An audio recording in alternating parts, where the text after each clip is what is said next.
Okay, and so for the people watching at home, can you tell them what your name is and who you are and where you're from? Okay, my name is Ruperto Long. I am from Uruguay in South America, in the southern cone of South America, and I'm now Minister of the Audit Court of our country. And what did you think of the conference? What's your general impressions of how everything went at the Global Peace Conference? I think it was very interesting. We were able to meet people from almost every continent, and it's very enthusiastic to see that everywhere there are many people concerned in doing things towards peace, towards more equal society, building values, building a new way of thinking, more united with less barriers in different terms, geographical barriers, religious barriers, and political barriers. So that's something interesting. It's something like an awakening of many people at the same time in different places, and when we see all that people together, that's fantastic. Yeah, and the Americas Summit at the Carter Center was truly a historic moment to have all these presidents together in one place, and you were there. What did you think of that? What was the most inspirational thing you heard while you were there, or anything that you would take away and share with the audience? To be able to see people that despite they were in some moment very powerful as presidents, they learned the more important lesson in democracy, that after some time another came in their position to office, but they still have many things to do, and that is are the rule of democracy, and they keep going strong, and many of them with lots of wonderful ideas. And this organization that was born here, called Presidential Mission, of more than 10 Latin American former presidents working together. Not all think the same in terms of politics, but they all walking the same way in life in terms of principles and values. And that's very important. That's a lesson to learn to work together. And with the signing of the decree that all the presidents signed yesterday, right, confirming the Declaration of Independence, and what do you think is the next step for these ex-presidents? What do you think is their next role for promoting peace globally? Something that they themselves said is to use their experience, but in a specific situations or problems that can appear, or not problems, not necessary problems, some things that are necessary to be achieved in some country, or maybe a problem between two or three countries, or building some new capabilities in one country, and they can go to this think tank and this good amount of knowledge and experience that we were able to put together here in Atlanta. And I think it's important that it's also Atlanta. It is a place of the born of the movement of civil rights here by Martin Luther King. Then the place, not precisely here, but near here, of where the former President Carter was born. That was also a Nobel Prize. So people that were able to do big things towards peace, and so I think it's a good place to begin with this, and many commitments of many presidents. I think it's a very good beginning. And from these experiences that you had, is there anything that you're going to take back with you to Uruguay to share with your other colleagues there to help increase development and to help promote peace in South America and freedom of press and all these things that make democracy wonderful? The more important thing is to be able to work together, even with people with whom you have some differences. But if all of us, we accept the rules of democracy. I mean, if we are democratic, truly democratic people, we have to learn and enjoy even to share ideas with other people that maybe we don't think exactly the same, but we can build together a common path. And it was great to see all these ex-presidents working together and sharing all their differences and all their thoughts, and just working together to a common goal. We were just talking about Georgia and other areas that are emerging democracies. What would you tell the people that live there? What would you tell them that they could do to help spread democracy and to help promote peace? That at the end of the day, that concept of Sir Winston Churchill, that democracy is the worst system except all others.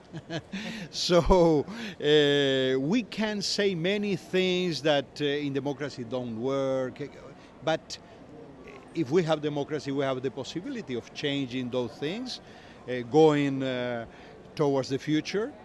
Instead, in a regime, authoritarian regime, totalitarian regime, a dictatorship, we don't depend on ourselves. Depend on the man that is in the power in that moment, and that's the only one that finally decides.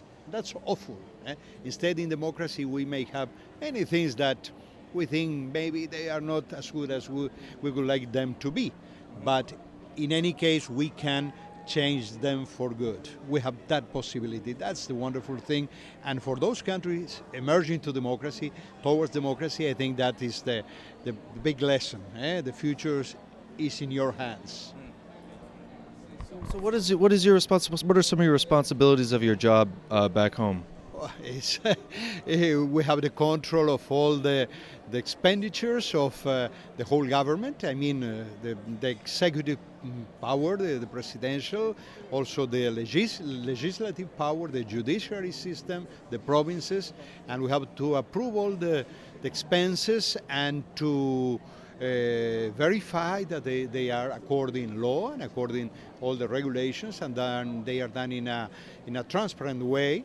So, to put it in another way, is to try to assure the more transparency and avoid corruption in our country.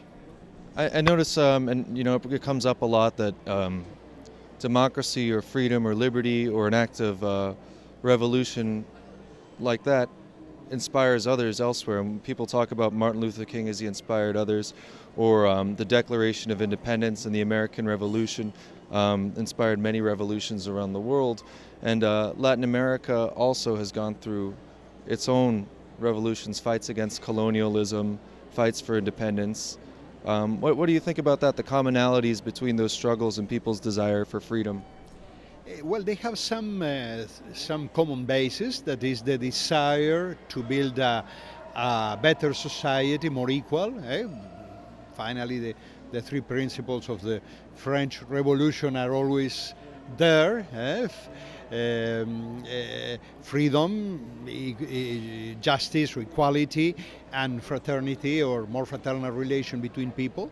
And but obviously, every country may have some differences in the practical approach, but something very interesting now, after the changes in the world, after 1989, 1990, with the end of the most of the communist countries, that we are all going towards a more similar system that we can call democracy in general terms. Some years ago, there was in some way the dream to say, okay, we will build a better democracy but finally those ideas that were in some way some utopias ended with not with a new way of democracy, but a new way of dictatorship. So now in some way we are all accepting that the old rules of democracy are the true ones, and the elections change different multi-party. Yes, it's what we can manage. It's what we can manage with different parties, with the change of the parties in the government, with the control of the expenses, as we talked a moment ago, by the people or by someone yes. So now we are thinking more in a let's say, okay, let's have just democracy, not try to add any other special things that finally they ended usually in very bad experiments. That I think is a big change. I know you're a young man, so you don't have a very long history, but What are some of the changes you've seen growing up in your own country and in the world, either towards greater freedom or either a desire for peace that hasn't been there, or has it become more peaceful? What are the things that you've seen from when you were a child till today? And maybe you could talk about some of the transitions. Yes, in Latin America it's very clear because our country has been more of the time a democratic country, that it's well known for that. But after 1 century of having a strong democracy, we had a dictatorship during 11 years, and that was very bad. And that made How old were you at that time? when it began, I was 20, more or less 20, and when it ended, I was 31. And how did it impact you during those years? Very badly, because when you enter to a dictatorship after being in a democracy, something like from a moment to another, you have a big silence. You don't have any news, what's happening, no parties, no syndical organizations, nothing. So it's like a big silence where you don't know what's going to happen in the future. The future does not depend anymore on you. There are no elections in the future. You don't know when you are going to have new elections, for example. And well, that was a big impact, to lose something that you thought it was going to be always there, and then suddenly it disappeared. Did that inspire maybe why you got into politics? Did it get you active, or? Yes, I had just begun a couple of years before, when I was 18, to work to support a party, to help in some ways, also in the student movement, trying to help in the as a student leader in that moment. But I was very young, and yes, I think that was very inspiring by the opposite. When you see something that you very strongly you dislike, then you said, okay, I have to do something at my turn. So when after 11 years of pushing and pushing, finally we recovered democracy. Well, I was definitely engaged in the public activity.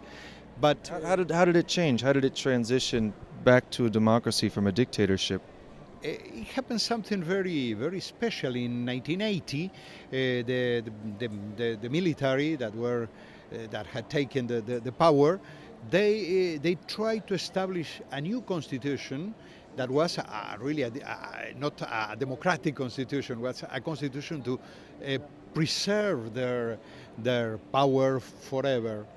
But as still democracy was still very strong inside the people, they said, okay, we have to make some type of referendum to validate this dictatorial constitution, and they did it. And for the surprise of all the world, we won. We won. They were defeated. They were defeated. That was the head of Time and all the big magazine, Newsweek in the world the next week, because it was surprising. A dictatorship that was, we were not able to do any advertising, any rallies. We did a couple of rallies that ended very bad. And anyway, we won. The people, the only thing was their own conscience, and they voted 60-40 against that constitution. And then... Do you remember the way that you felt then, or the way your family felt? Yes, perfectly, absolutely, perfectly, because we were not allowed to celebrate. So the only thing I remember, we were able to do, someone had the idea, and then we went in all the main streets with a car, driving cars, and we turned on the, how you call this, that? Windshield wipers. The windshield. Windshield wipers. Wipers. Okay, we Very turn. literal name. What do you call them? Limpia parabrisas. Yeah. And then we turn them on, and what it has won in that election was the no. You have two possibilities: to vote for yes, to adopt that constitution, or to vote no, to reject that constitution. So the no won, as I told you, 60-40. So what we did, we took our cars, we turned on this device, and it was like this. So a very No. silent celebration.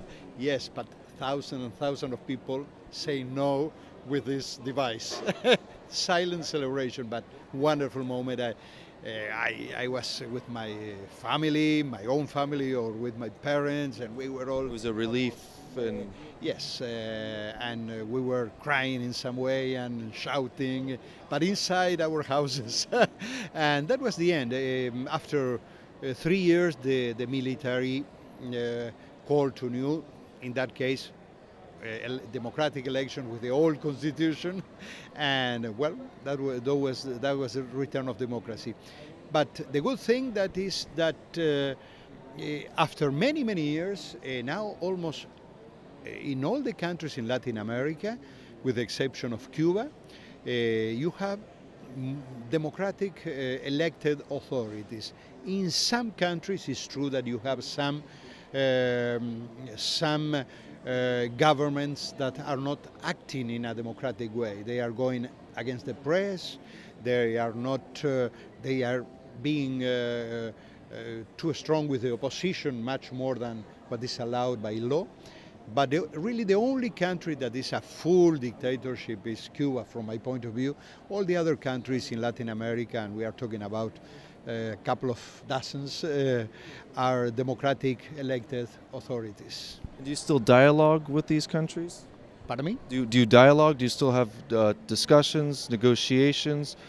So we have these good relations with all of them. We, in some way, Latin America is very different from one country to another.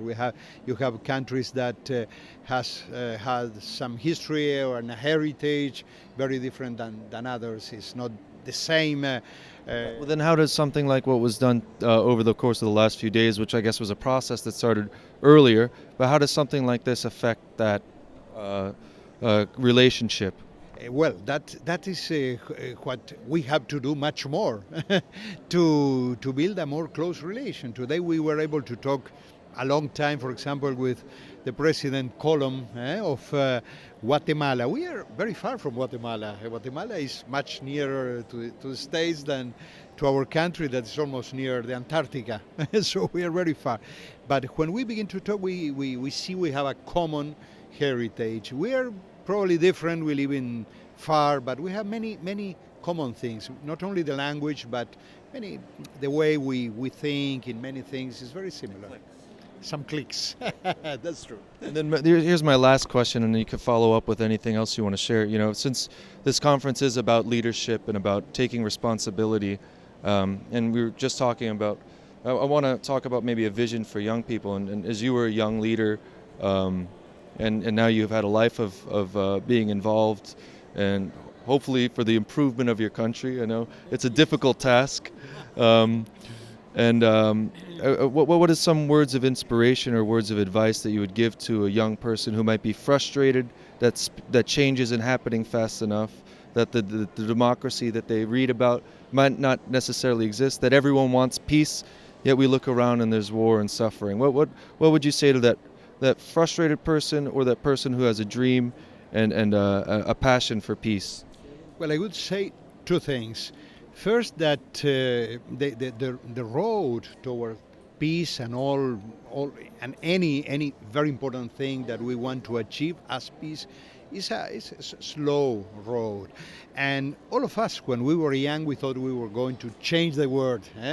I was young in '68, in the May '68, and all the changes in the whole world. So I was. We didn't have any doubt that the world was going to change in 10 years completely. That didn't happen, obviously. But anyway, when you look back, you see many things that happen. As I told you, now we have a more or less democratic continent, and that was not the reality 30 or 40 years ago. So, first of all, this is brick over brick. Just a stone over another stone, as you build any important thing. As someone said here, someone put the first rock for the the big wall in China. So someone put the first brick. That is the way things happen, change happen slowly. We have to put our best effort, but anyway, it will be slowly. And the second thing is that there is no option. We cannot. In my case, I am engineer. I work in bridge engineer a lot also during many years, and I enjoy that. That's a fascinating work. But we cannot hide in our own profession or in the thing we like. I like also culture, arts, but we cannot. There is also a common ground in society, and we have to be able to be in both. In our personal activity, what we think is our passion, our devotion, but also to help to build the common ground. In this case, towards peace, towards tolerance. We have to do that. It's not an option. It's something that we have to do. So your advice to the young person who's questioning their role and questioning their responsibility for leadership, what would you say to them?